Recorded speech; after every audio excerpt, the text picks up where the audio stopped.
fiscal. Es un tema muy interesante, muy importante tenerlo en cuenta para que ustedes puedan asesorar a sus clientes y decirles, o al menos hacerlos reflexionar de la importancia de tener esos controles con sus proveedores.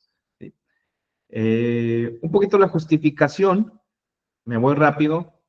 En pocas palabras, lo que el SAT dice, ¿sabes qué? Es que hemos detectado que en 2017, 2018 y 2019 hay un desfalque de hasta 338 mil millones de pesos. En diciembre de 2023, esos 338 mil millones es un desfalco derivado del uso de facturas de empresas fantasmas, ¿sí? Igual se ha detectado que a diciembre de 2023 se identificaron alrededor de 10.790 personas en esquemas de defraudación fiscal. Imagínense un poquito, nada más para darnos una idea. Son 338,000 el desfalco. El presupuesto para 2025 del Poder Judicial son 70,000 millones, casi 71,000 millones. El presupuesto para el Poder Legislativo son 17,000 millones y medio. Entonces suman 88,000 millones y medio de pesos. Esto significa que son es un casi un cuarto, es un poquito más de un cuarto del fraude total por factureras. Esto a su vez significa que si en un hipotético caso que se erradicara, o sea, bueno, corrijo, imagínense si no hubiera habido factureras, si no hubiera habido estos esquemas de evasión agresiva, pues esos 338,000 millones equivaldrían a 2025 a que se pudieran cubrir 4 presupuestos de estos dos poderes de la Unión. O sea, quise ejemplificarlo así para ver la magnitud del problema, la cantidad de dinero que se está yendo por ese drenaje, ¿sí? Y es por eso que se justifica lo que ahorita vamos a platicar, esta reforma del artículo 19, específicamente en lo relacionado a los temas fiscales. Okay. Fíjense, dentro de la justificación, eso se me hizo importante, dice, bueno, se agudizó con la aparición de empresas fantasmas y la proliferación de facturas falsas, lo que permitía a los evasores reducir su carga tributaria de manera ilegal y, consecuencia, disminuyen los recursos del Estado.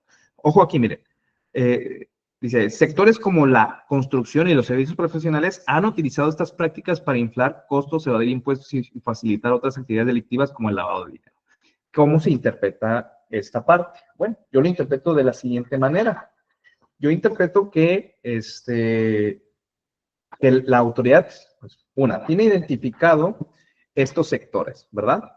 Y al tenerlos identificados, pues, ¿ustedes qué creen?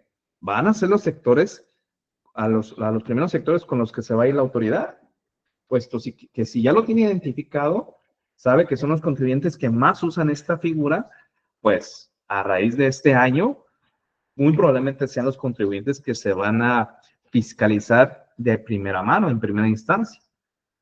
¿Sí? Entonces, por ejemplo, en el tema de las constructoras, sabemos que al final, tema inmobiliario, tema de construcción, son rubros, sectores que por su propia naturaleza implica ya mucho dinero, ¿sí? O sea, vas a construir una casa, vas a construir un inmueble, aunque sea muy modesto, pero ya estamos hablando de cifras de 6 dígitos, de 7 dígitos, ¿sí? Entonces ya posiblemente una sola operación ya estamos hablando de millones de pesos. Entonces, pues son sectores que la autoridad ha detectado de que, oye, pues se maneja tanto dinero, aunque sean márgenes de utilidad pequeños, pero a volumen, ya se genera un buen dinero y es donde se ha visto que más se usa las factureras, las facturas, como denomina el artículo, facturas falsas. Fíjense, como antecedente, ya había existido un intento de prisión. Bueno, la reforma al artículo 19 consiste en considerar al contrabando y a las facturas falsas considerarlas como delitos graves y por lo tanto se encuentran ya en la hipótesis de que aplicará la prisión preventiva oficiosa. ¿Sí? Ahorita vamos a hablar de esto, pero ese es el impacto. Aquí les pongo un antecedente. Dice, ya había existido un intento de prisión preventiva oficiosa vía delincuencia organizada. Sin embargo, la Suprema Corte de Justicia de la Nación declaró inválido dicha figura en los términos que se había planteado. No obstante, sí sobrevivió el artículo 113 bis del Código Fiscal. En aquella ocasión, ¿sí? La Suprema Corte dijo, bueno, lo que pasa es que dentro del catálogo de delitos graves viene delincuencia organizada. Y lo que buscaba en ese momento el gobierno era que las facturas falsas, los factureros, estuvieran encuadrando en el supuesto de delincuencia organizada y se cambió la ley de delincuencia organizada precisamente para incluir este concepto. Pero ya cuando el asunto llegó a la Suprema Corte le dio para atrás y dijo que los delitos fiscales no constituyen conductas ilícitas de tal gravedad que atenten contra la vigencia misma del Estado, la seguridad pública, ni que ataquen los derechos o bienes más sensibles de la sociedad. ¿Sí? Entonces, detuvo eso y simplemente el tema de factureros quedó como delito, ¿sí? Tan es así que sobrevivió el artículo 113 bis, la Suprema Corte le dio la palomita, no hay ningún problema con ese precepto, con ese delito, ¿sí? Pero ya no le aplicaba la prisión preventiva oficiosa. Y aunque sean 3 palabritas, prisión preventiva oficiosa, tiene un alto impacto. ¿Por qué? Bueno, fíjense. Dice la reforma constitucional a este artículo, en lo que nos interesa. Dice, el juez ordenará la prisión preventiva oficiosa en los casos, y ya nos pone varios casos, ¿no? Entre los cuales están los fiscales, que es contrabando, y cualquier actividad relacionada con los falsos comprobantes fiscales, en los términos fijados por la ley. Ok. Como dato, la iniciativa original incluía la defraudación fiscal, también que fuera prisión preventiva oficiosa, pero esa no pasó, se hizo la corrección a esa figura y ya no se incluyó. Esto era muy peligroso. ¿Por qué? ¿Por qué ustedes creen que la defraudación fiscal hubiera sido sumamente peligroso que hubiera quedado? ¿Alguien tiene idea? Fíjense, es la primera pregunta que hago en la sesión, ¿no? Así que me he ido de corridito, pero una reflexión, o sea, ¿por qué? Porque es importante. Mire,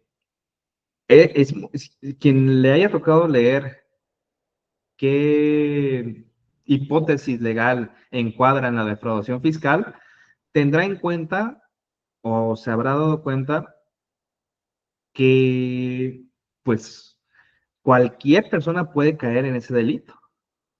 Con el hecho de un peso que no pagues de impuesto, ya se va a considerar como defraudación fiscal, ¿sí?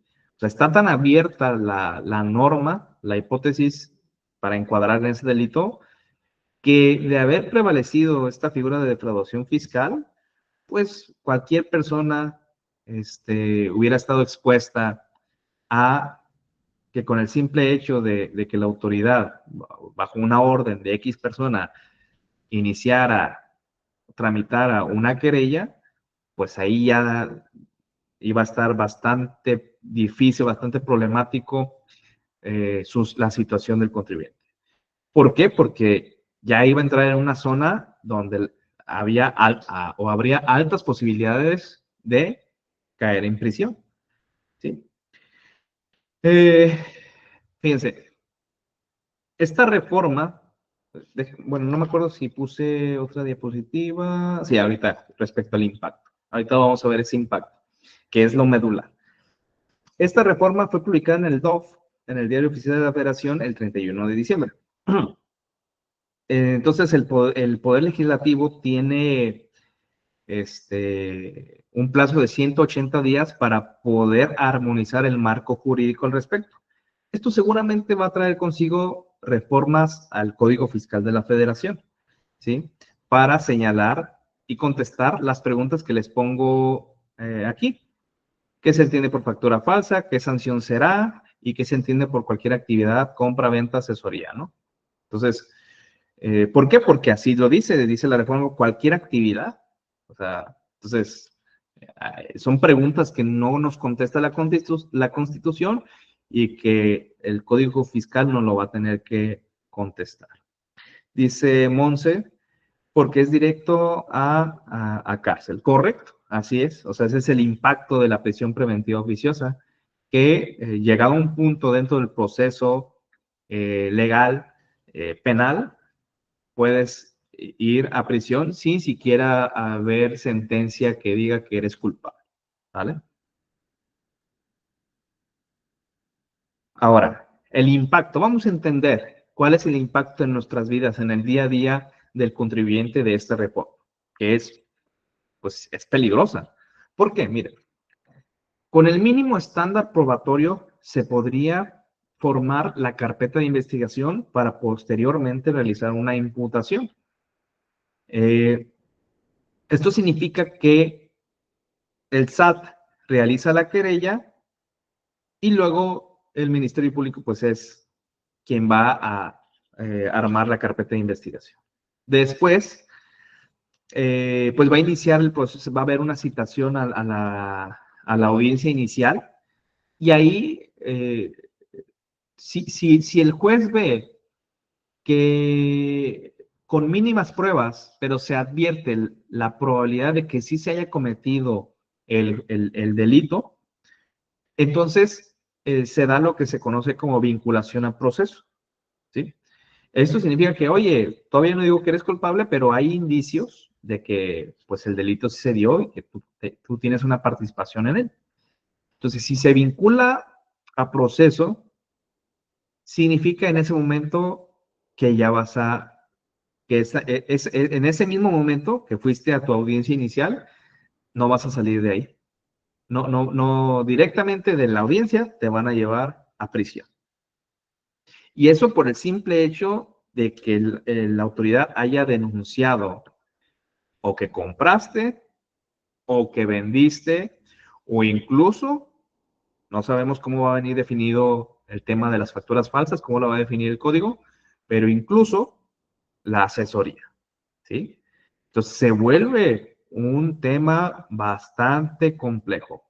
Por eso les decía al principio de nuestra plática que al parecer este año, de acuerdo a la reforma que se dio, esta reforma del artículo 19, pues pareciera ser que es el año donde la autoridad va a tener las armas más poderosas para combatir este delito, que si realmente lo quiere combatir, ya tiene todo servido para hacerlo, inclusive esta prisión preventiva oficiosa.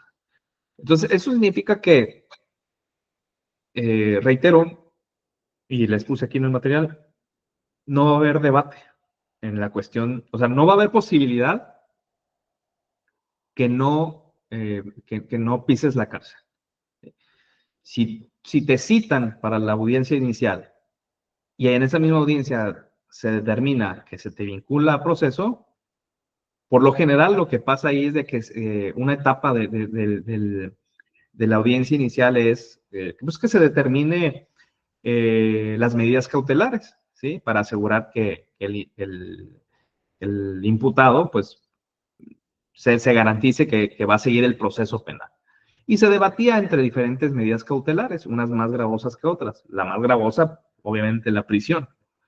Pero con esta situación, con esta reforma, a los que se les acuse de contrabando y de cualquier actividad relacionada con facturas falsas, prisión preventiva oficiosa. ¿Se dan cuenta? Entonces, esto significa que va a haber ahora sí, esa parte va a ser un terror fiscal, porque si te llega una citación para audiencia inicial, sabes que va a existir la posibilidad de que vayas a tocar prisión después o ese mismo día, ¿sí? Ahora les pongo aquí, les puse estándar probatorio, mínimo, ¿verdad? ¿Qué pudiera ser? Pues un estándar probatorio mínimo pudiera ser simplemente el hecho de que el contribuyente aparezca en el 69B. sea, si el contribuyente aparece en el 69, pues ojo, porque ya hay una presunción, ¿verdad?, de que el contribuyente emite facturas que amparan operaciones simuladas, que es diferente a facturas falsas, pero seguramente eso se va a homologar. Entonces, vemos cómo pudiera ser de sencillo para la autoridad poder tener la herramienta para encarcelar a las personas que ellos consideren que están en haciendo estos actos ilícitos. El artículo 113 bis es el que sobrevivió. Y fíjense, dice, se impondrá sanción de 2 a 9 años de prisión. No sabemos si esa sanción va a quedar para esta reforma del 19. No sabemos si esta va a quedar, porque recuerden, se tiene que adecuar el marco jurídico. Dice, al que por sí o por interpósita persona expida, enajene, compre o adquiera. Aquí nos habla de expedir, enajenar, comprar y adquirir. No nos habla de asesorar y de otras actividades, ¿verdad? Porque en la reforma constitucional sí nos dice relacionada a cualquier actividad, o más bien cualquier actividad relacionada con facturas falsas, es lo que dice la reforma. Y aquí nos especifica qué actividades. Entonces seguramente también se va a adecuar esa situación, se va a ampliar probablemente.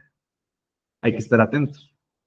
Y dice, adquiera comprobantes fiscales que amparan operaciones existentes, falsas o actos jurídicos simulados. O sea, de acuerdo a la interpretación que se puede dar a este artículo, son 3 supuestos diferentes. Perdón. Son 3 supuestos diferentes. Entonces, y la actual ley no nos dice qué se debe de entender por facturas falsas.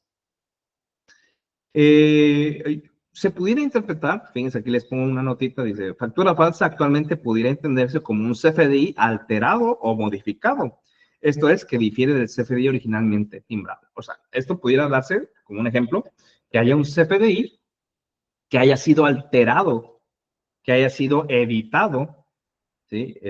Y que la información difiera. O sea, si tú sacas el XML y lo conviertes a PDF, y comparas ese PDF que viene directamente del XML, lo comparas con el PDF que está digamos, en la mira del caso, que es el que presuntamente hace, o que el que se está presumiendo que es falso, si tú lo comparas y difiere, entonces ese CFDI pudiera considerarse que es falso. ¿Por qué? Porque no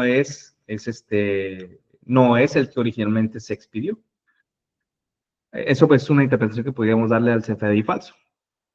Porque eso es diferente a que el CFDI ampare operaciones inexistentes. Cuando un CFDI ampara operaciones inexistentes es cuando el CFDI, el XML, concuerda con el PDF, reúne todos los requisitos legales, tanto de ley como resolución, o sea, está debidamente emitido y timbrado, pero simplemente lo que dice el CFDI que se llevó a cabo, que se realizó, nunca se dio, nunca se otorgó. El servicio que dice que se prestó nunca se otorgó, o el bien que se dijo que se enajenó, entregó, nunca fue, pues precisamente eso, entregado, o puesto a disposición del cliente. Eso es operaciones inexistentes, que la factura dice que vendiste una tonelada de X producto o pues sí, o X piezas de X producto, pero realmente nunca existió ese producto. Y el acto jurídico simulado, que sería otro tipo de CFDI, pues también ese pudiera entenderse que, si bien es cierto, la operación dice un concepto y sí se dio, ¿sí? Pero realmente, o sea, digamos, se vendió 100 productos X, ¿no? Y los productos sí existieron, sí existe la compra de esos productos, pero realmente nunca se dio la transmisión del dominio de ese producto al cliente, sino que simplemente se dio el CFDI y el proveedor se quedó con el producto, pero declaró que se había vendido, ¿sale? Entonces, ese es el otro supuesto de acto jurídico simulado. Ok. Bien. Entonces, esto pues hasta aquí